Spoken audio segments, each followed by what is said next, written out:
The version of Space, Above and Beyond you saw on TV was nearly a completely different show. You know the Space Marines. But do you know about the real boot camp that left actors exhausted and traumatized?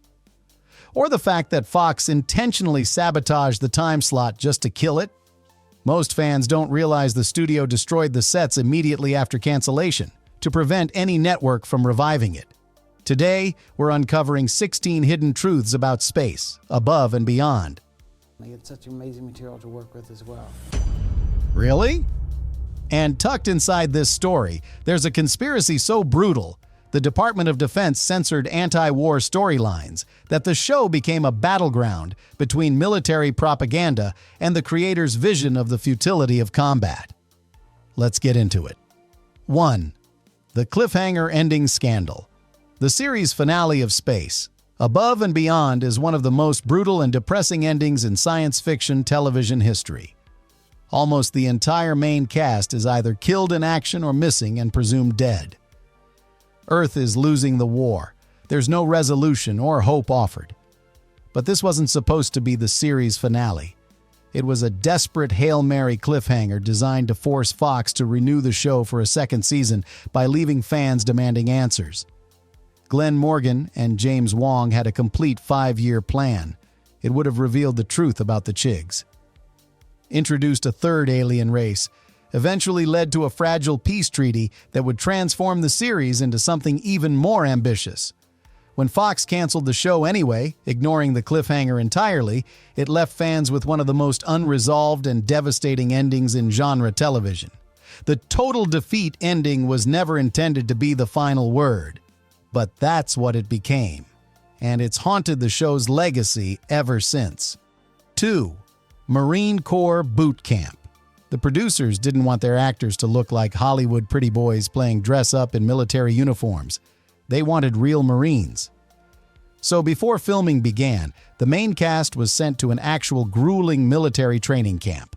They underwent the same brutal regimen as real recruits, sleeping in barracks, eating MREs, running obstacle courses, enduring 14-hour days of tactical training, weapons handling, and military discipline.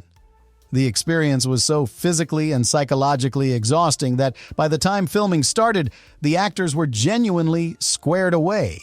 They naturally stayed in character between takes because they'd internalized the military mindset. They moved like soldiers, talked like soldiers, carried themselves with the exhausted wariness of people who'd been through actual combat training.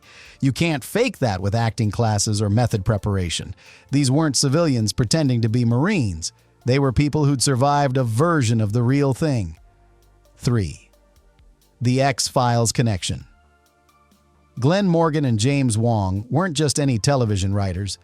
They were the star writing team behind The X-Files, responsible for some of that show's most iconic episodes.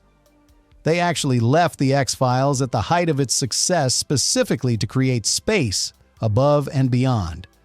Because of their proven track record, Fox gave them unprecedented creative freedom. The network trusted them completely and largely stayed out of their way during the first season. But that freedom evaporated the moment ratings started to dip. Once Fox executives realized how much money they were burning through and how the audience wasn't growing fast enough, they panicked. Double and rain and fire. They started micromanaging the show, demanding changes, eventually engineering its cancellation. The X-Files connection both made the show possible and doomed it. Expectations were impossibly high. 4. The Navel Secret. The tanks, in vitro humans who were artificially gestated in vats rather than born naturally, were a central element of the show's world-building and its commentary on prejudice. To make them visually distinct from naturally born humans, the makeup department used a prosthetic pancake appliance to completely cover the actors' belly buttons, signifying that they had never been attached to an umbilical cord. A subtle detail that most viewers would never consciously notice. But it created an uncanny valley effect that made the in vitros feel slightly off. Other. The cast absolutely hated the prosthetics. The adhesive would melt under the hot studio lights during long shooting days, causing the fake skin to peel and itch unbearably. Actors playing in vitro characters had to endure hours of discomfort for a detail that appeared on screen for maybe seconds at a time. But it's that level of commitment to world building that made Space, Above and Beyond feel lived in and real. 5. The Chig Reveal. For the first half of the season, the alien enemies called Chigs were deliberately kept in shadow, never shown clearly on screen. This wasn't just a creative choice to build suspense, it was a budget-saving measure. The production couldn't afford to build and operate the complex alien suits for every episode, so they delayed the full reveal as long as possible. When the Chigs were finally shown in detail, the costumes were so elaborate and heavy that stunt performers could only stay inside them for approximately 20 minutes at a time, before risking heat stroke and dehydration. The suits had minimal ventilation, limited visibility, and weighed dozens of pounds. Genuinely dangerous to wear for extended periods. Every scene featuring a Chig had to be meticulously planned and shot quickly before the performer collapsed. It's a testament to the stunt team's professionalism that no one was seriously injured despite working in what were essentially wearable ovens. 6. The $5 million pilot. In 1995, Fox took a massive financial gamble. They handed creators Glenn Morgan and James Wong a staggering $5 million budget for the pilot episode of Space, Above and Beyond. At the time, this was a record-breaking amount for a television science fiction debut. Most shows were working with a fraction of that budget. Even feature films were being made for less. Morgan and Wong wanted to create a gritty, realistic war drama set in space. Something that would feel more like Full Metal Jacket than Star Wars. They needed that money to build practical sets, spacecraft models, and military equipment that looked authentic. But the massive price tag put an immediate target on the show's back. From day one, Fox executives were watching the ratings obsessively. They needed massive viewership numbers to justify the expense. The show was doomed before it even premiered. Nothing short of X-Files level success would satisfy the studio's expectations. 7. James Morrison's commitment. Before James Morrison became a television superstar on shows like 24, he played Lieutenant Colonel Tyrus Cassius T.C. McQueen, one of the most complex and beloved characters on Space, Above and Beyond. Morrison took the role with absolute seriousness.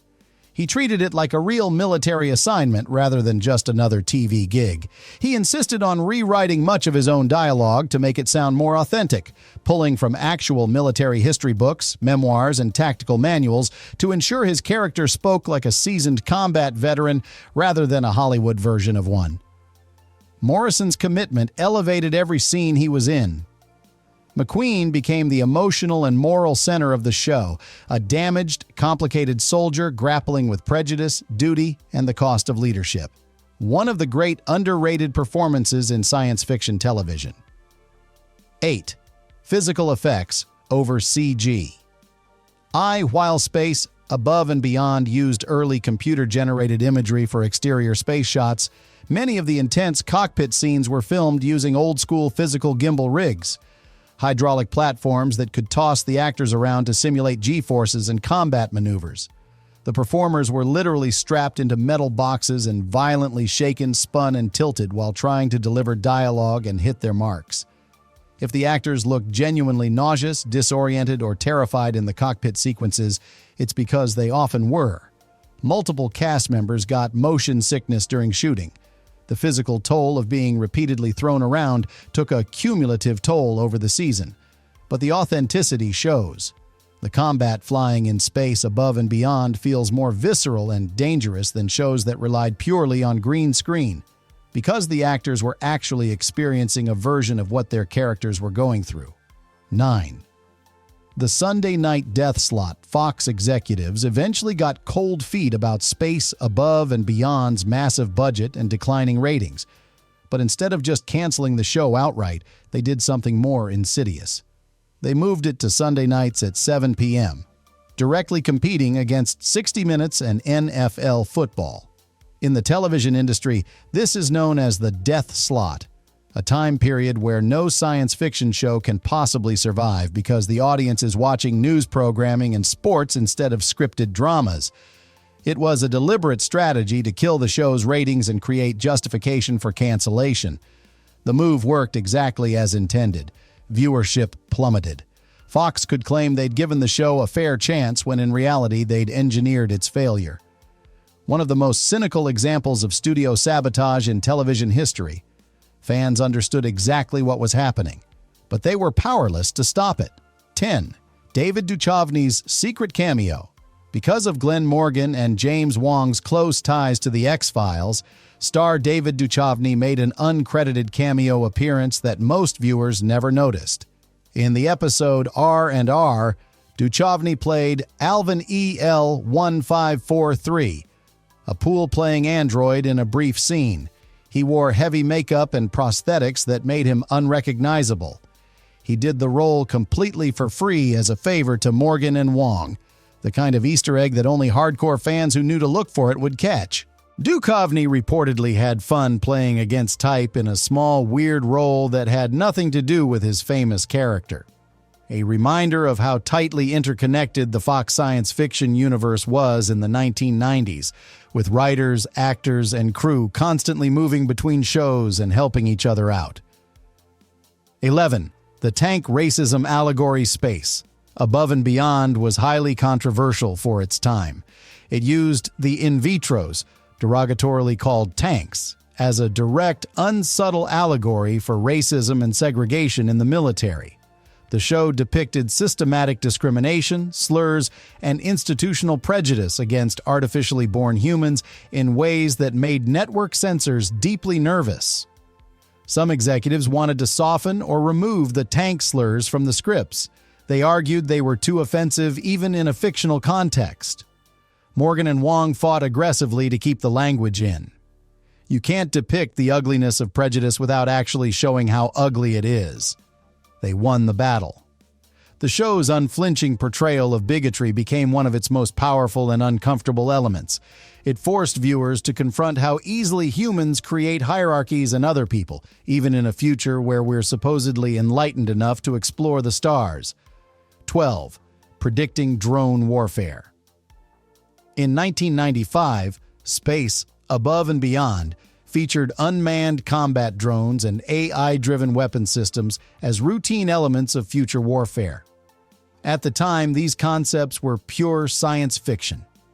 The U.S. military was barely beginning to experiment with unmanned aerial vehicles. Armed drones were decades away from deployment. Military consultants and historians have since pointed out that the show accurately predicted the fundamental shift toward remote warfare that would define 21st century combat. The moral and tactical questions the show raised about removing human judgment from the battlefield, about pilots killing from thousands of miles away, about the psychological cost of drone warfare, all of these became real debates in the 2000s and 2010s. Space, Above and Beyond saw it coming nearly a decade before it became standard military doctrine. That prescience makes the show even more relevant today than it was when it aired. 13. The silent episode. The episode Who Monitors the Birds became famous, or infamous, for having almost no dialogue for the first 20 minutes of runtime. A bold, experimental choice that told its story through pure visual storytelling, letting the images, music, and action speak for themselves. The studio fought against it aggressively. They were terrified that viewers would get bored and change the channel if characters weren't constantly talking and explaining the plot. Morgan and Wong insisted. The episode ended up becoming the highest rated among critics and one of the most beloved by hardcore fans for its cinematic quality and willingness to trust the audience's intelligence. It proved that television science fiction could be as visually sophisticated as feature films, if creators were brave enough to take risks. A high watermark for the series and for 1990s TV in general. 14. Destroying the sets. When the cancellation notice finally came down from Fox, the cast and crew were absolutely heartbroken. They'd poured everything into the show and believed they were making something special. The studio's response to cancellation was brutal and final. They ordered the immediate destruction of the expensive Hammerhead cockpit sets and the Saratoga Bridge almost as soon as filming wrapped. This wasn't just about clearing soundstage space. It was a deliberate decision to ensure the show couldn't be revived cheaply by another network or brought back if fan pressure mounted. By destroying the sets, Fox made certain that any potential continuation would require rebuilding everything from scratch, making it financially impossible. A vindictive move that burned bridges and crushed any hope of resurrection. It's still cited by fans as evidence of how badly the network mishandled what could have been a landmark series. 15. The Propaganda Censorship. The most unusual form of censorship on space, above and beyond, happened behind the scenes, with the Department of Defense. While the military provided tactical advice and occasionally loaned equipment to the production, they reportedly bristled at the show's depiction of corrupt high-ranking officers and its unflinching portrayal of the futility and horror of war. Military consultants and Pentagon liaisons pressured the writers to make the Earth government and command structure look more heroic and competent. Several scripts were rewritten to remove scenes where Marines questioned their orders or criticized their leadership. This created a fundamental tension between the creators' anti-war vision and the military's desire for positive propaganda. It's why the show feels tonally inconsistent from episode to episode. Some episodes are gritty and cynical about the costs of combat. Others feel